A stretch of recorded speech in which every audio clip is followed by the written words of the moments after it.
Well, New Hope Radio is our program. I'm Dave Therian. Our series is Sailing Through Storms, and our topic today, how storms can add value to your life.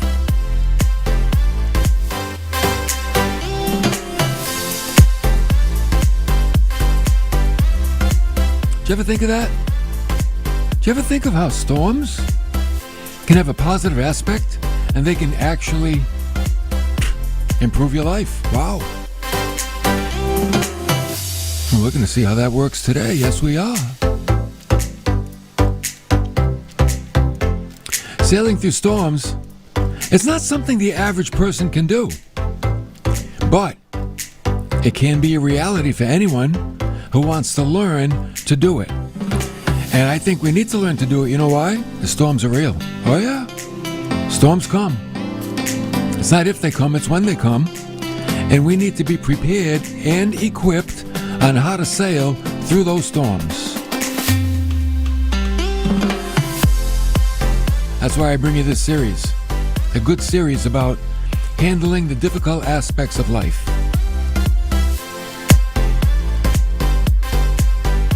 Here's what we've seen so far. Sailing through storms involves understanding the work of storms, the work that they do in our lives. We talked about that. We learned how to stay steady in the storm. Remember that? Oh, if you don't remember, go back and listen.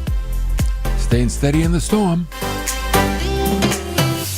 Last time we're together, we talked about the rudder. Not the steering mechanism on the ship, but the book, R-U-T-T-E-R. And we learned about studying up on dangerous waters. You know, what is the rudder? Well, for us, it's the heroes that have gone before us. It's the Word of God. It's everything that we can learn and be trained by to handle our own personal storms. Today, I want us to see an aspect of storms that we really rarely consider. And it's true, though, how storms add value to your life. We're going to see that today. There's a man named Louis Albert Banks. He makes this observation. He said, a gentleman writing about the breaking up of old ships recently said that it is not the age alone which improves the quality of the fiber and the wood of an old vessel, but the straining and the wrenching of the vessel by the sea, the chemical action of the bilge water, and of many kinds of cargo.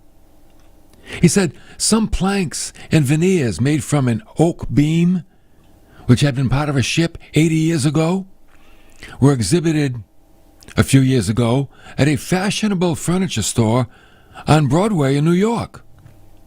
And it attracted much notice for the exquisite coloring and beautiful grain.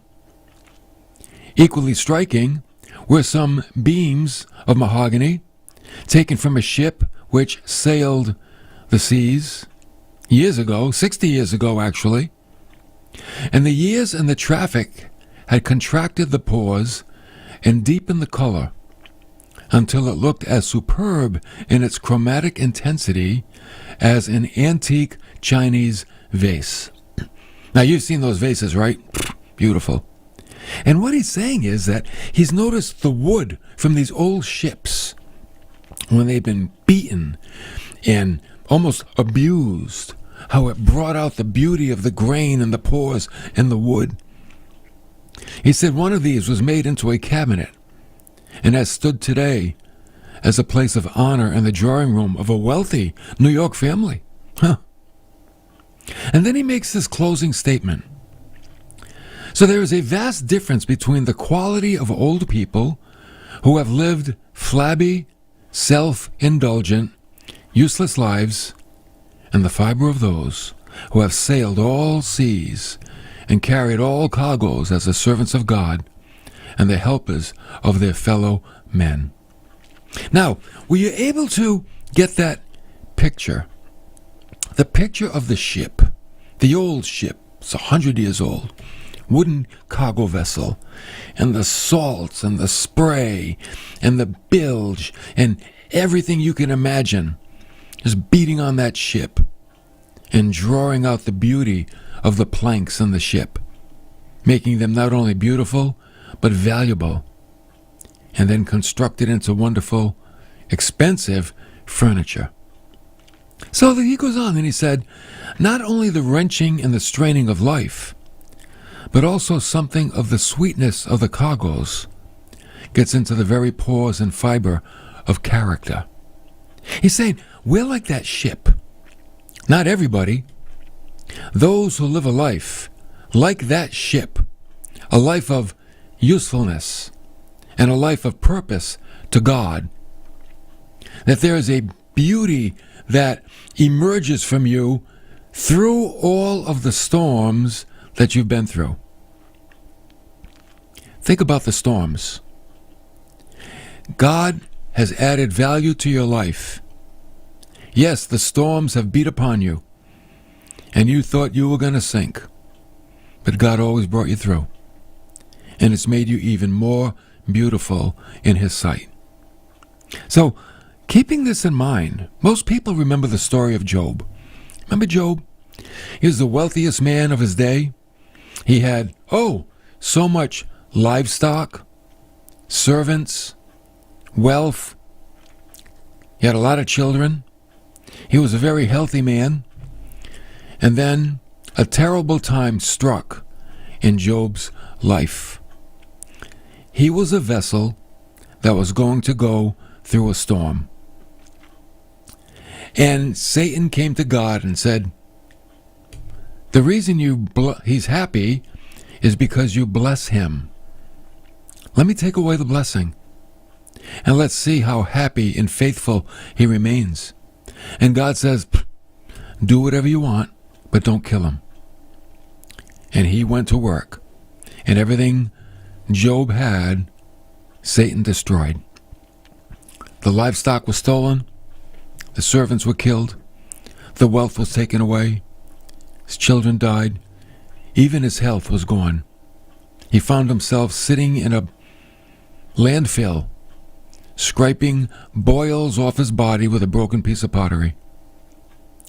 And yet, the last chapter of his story tells us in Job chapter 42, verse 12.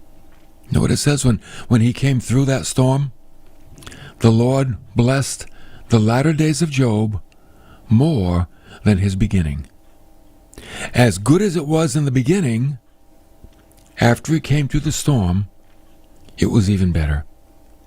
And now he had 14,000 sheep, 6,000 camels, 1,000 yoke of oxen, and 1,000 female donkeys. Then he had 7 sons and 3 daughters, 10 more kids. And all the land, no women were found so fair as Job's daughters. He had beautiful daughters. And their father, Job, gave them an inheritance among their brothers. Usually just the boys got the inheritance. He gave it to everybody. All the girls got it too. And then after this, Job lived, get this now, 140 years. So Job enjoyed this new prosperity for another 140 years. And he saw his sons and his grandsons, 4 generations. And then he died, an old man and full of days. Wow. So what I see in the life of Job is the fulfillment of 2 Corinthians 4:17. For momentary light affliction is producing for us an eternal weight of glory far beyond all comparison. In other words, the sufferings of this life are temporary and compared to what waits for us in eternity. God is about removing the past and making all things new. That's what he does. We're going to see a beautiful principle today, and it's based in Haggai chapter 2, verse 9, where God said, the latter glory of this house shall be greater than the former. And he's talking about the temple. So, though God's presence was in a building, his temple, but wait, his glory will be greater in the church. How is his glory greater in the church? Because it's in every believer in Christ. It's not in one building, it's in every believer. So again, the latter is greater than the former. We have to remember that God is working in our lives. The outcome is going to be better than the beginning. You've heard of Pebble Beach in California. Beautiful beach, known for its long shoreline of white surf, and of course, famous golf course. But there's something special going on there at the beach. The waves thunder and roll over the stones on the beach, day and night, ceaselessly. These stones, they're caught in the arms of the waves, and they're tossed, and they're rolled, and they're rubbed together, clashing against each other, against the rocks, and against the sand. It's like they're getting all beat up. They're stuck in this area where the waves just keep pounding on them, and they're rolling around. You've seen stones on the beach rolling around in the waves, right? And these things are just bashing up against each other. It's like a battle. But you know what? Tourists from all over the world, they come and they collect them. And they place them in cabinets and on mantles. And they show them off proudly for everybody to see. And you know why? Because the beating that they took softened them and polished them and drew out the colors and made them beautiful. And you know what we see? The latter was greater than the former. Now, if you go beyond that place a little bit, where these stones are being polished by the tumults of nature, you come to a quiet, safe place where the beach stones lay in the sun all day. They're kind of protected from the waves. They enjoy an existence of peace, sheltered. But you know what? They remain rough and devoid of beauty. Oh, they're at rest and they're at peace. There's nothing clashing against them. There's nothing rubbing up against them.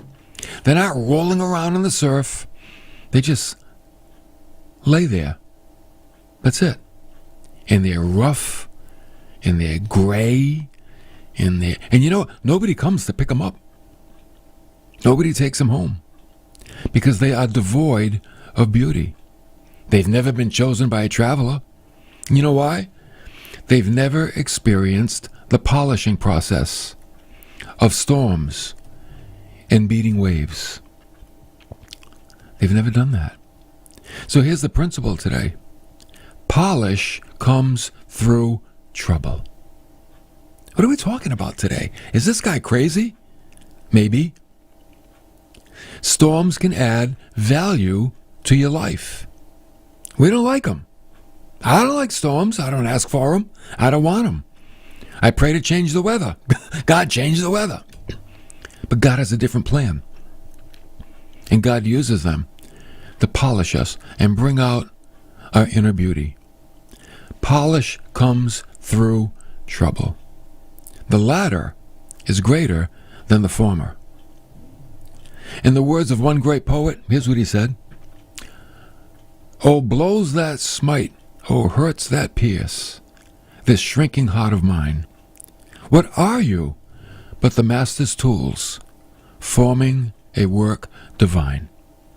So here's a man that realizes a lot of the hurt, a lot of the pain in his life was still brought on and used by God to do a wonderful work in his heart. I know that's tough to think. It's tough to agree with. But again, we've got to have the divine perspective. Think of a piece of driftwood. Years ago, I had a hobby. I would make furniture. And I sold a few pieces. And I would find sometimes a nice piece of driftwood. And I would take that driftwood like a long board. And I would sand it and sand it and sand it and sand it.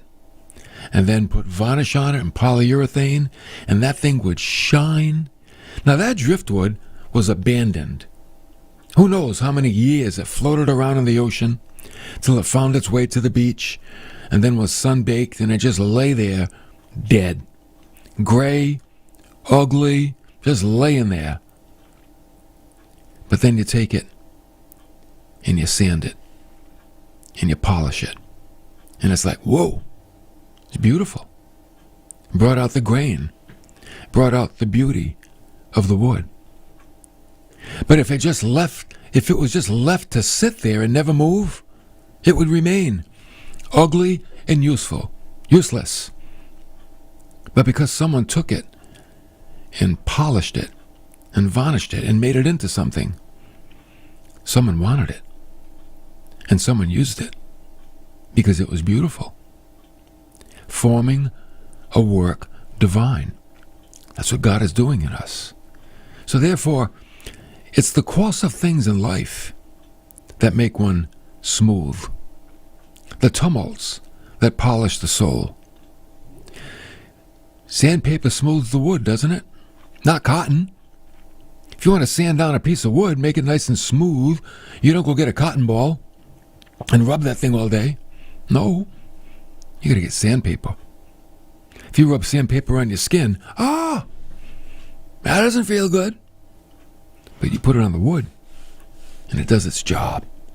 And you start off with the real gritty stuff, and it takes off that outer layer. And then you move to the medium, and it starts to smooth it out. And then you get to the fine, and it makes it like glass. And then if you're really fussy, you get to the superfine. Yeah, the superfine sandpaper. And you just keep sanding it. And now it's like, there's nothing so smooth. And it looks pretty good. But then you get the polyurethane. And you put on a coat. And you go, because it soaked it in. You put on the second coat. That looks pretty good. Put on a third coat. Wow. And if you're really fussy, you put on a fourth coat. Woo! Now it's got depth. And it's beautiful. But what did it take to get there? Rubbing and rubbing and rubbing and rubbing. You got people in your life that rub you the wrong way? Thank God. Thank God. Yes, he's crazy. You know why? If you handle that situation properly, it will add value to your life. See, the question is, how do I handle people that rub me the wrong way? Well, look at Jesus. How did he do it? You can rub them back. That's not going to do anything great. But you can learn to find a way to get them not to rub you the wrong way. Maybe be more patient. Maybe be more tolerant, more forgiving, more long-suffering, more forbearing. And you work on those qualities and you find out they're not so bad after all. They don't really rub me the wrong way. Not because they changed, because you changed. See what happened? That rubbing and that friction smoothed you out. It gave you a beautiful finish. That's what it did. That's what happened to the wood on the ship. They gave it a beautiful finish. And it was beautiful. And it added value to it. What happens to your soul? God will give you a beautiful finish. And now it has value. Life has more meaning. You can understand the fullness of life and the depth of life. So what do we have today? Well, let's review.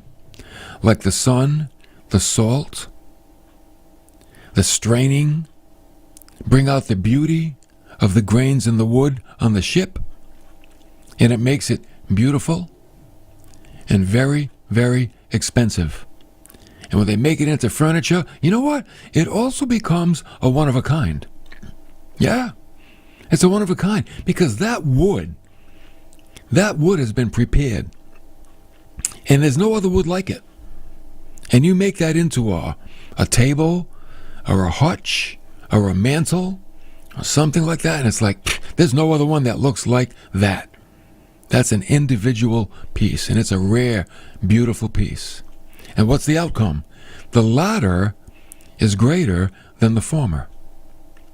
Like the life of Job, through his season of suffering. Some commentators say that season of suffering lasted 9 months. And then he had 140 years after that of total blessing.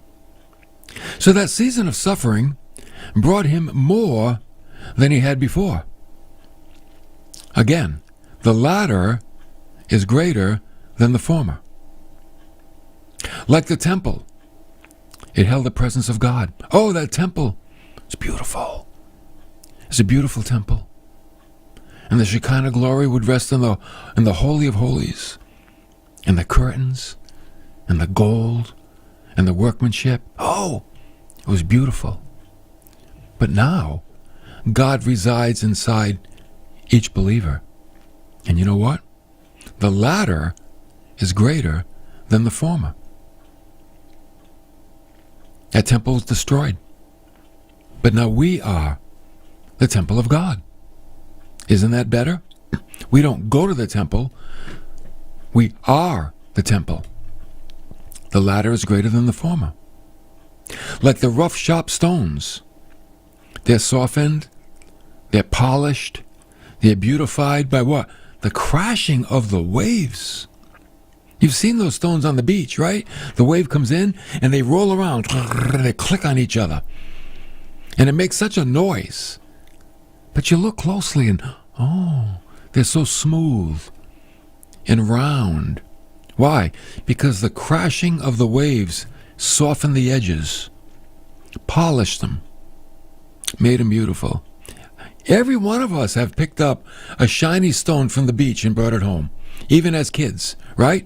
We'd walk on the beach and go look for little stones, little white beach stones, and take them home because they were so smooth.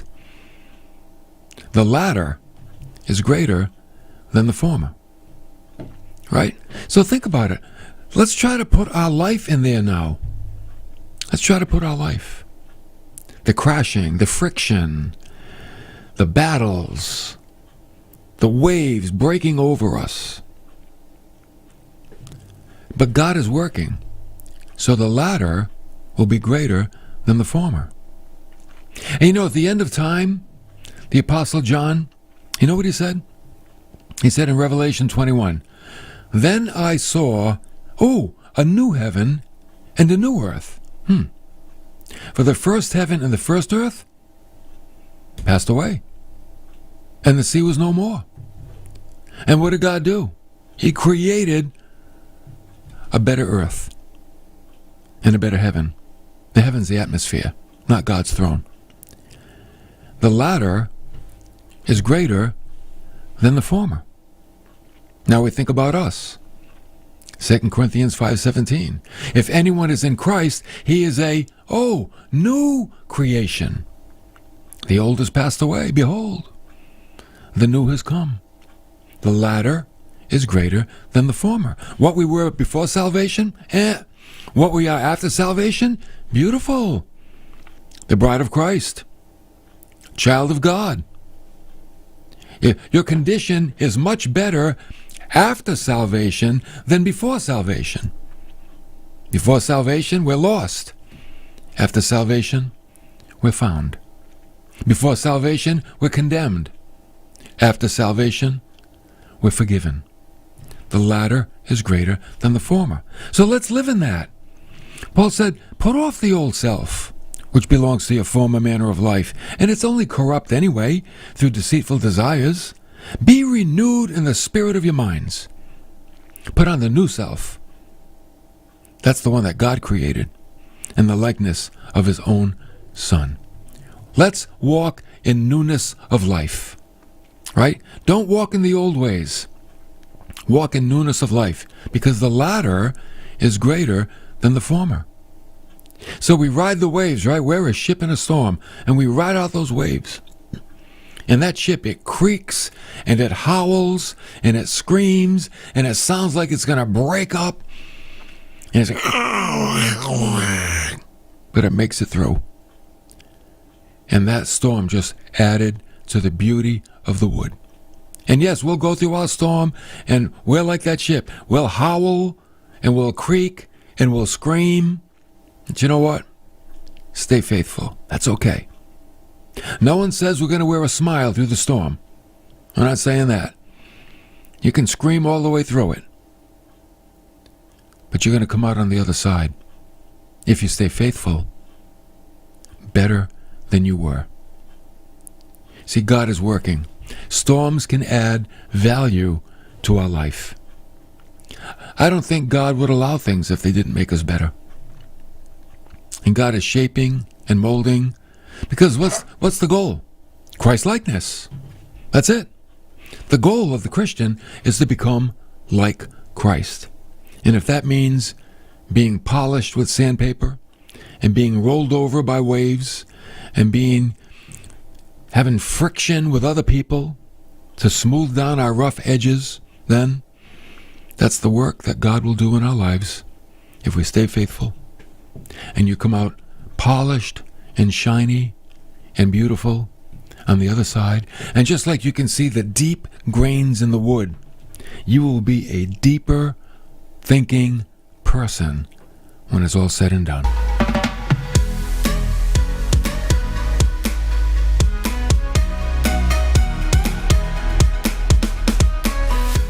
No, not shallow thinking. Deep, introspective, reflective. That's what we need to be. We need to be thinkers. People that go through life thinking, not feeling. Let God do His work. You know what'll help? Join the Hope Club. Get a daily devotional every day in your mailbox. Go to hopecc.tv, click Giving, then click E-Giving, choose a fund, radio. You got $3 a week? A cup of coffee? $3 a week. It'll get you an email devotional Monday through Friday.